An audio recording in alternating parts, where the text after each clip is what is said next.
Cupra came to us a few months ago.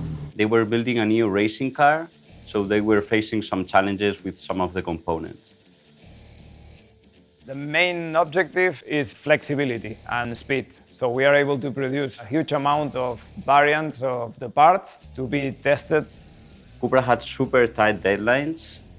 Thanks to HP's Multi Jet Fusion technology, we were able to deliver them functional parts in few days. The speed that we get with additive manufacturing is helping a lot for the final efficiency of the project. They were able to get functional parts that worked for the testing phase, and they were able also to speed up the process on the design phase. Working together with Cupra has been very successful. We are able to produce several variants of the same part so that we get the real results in very short time frame.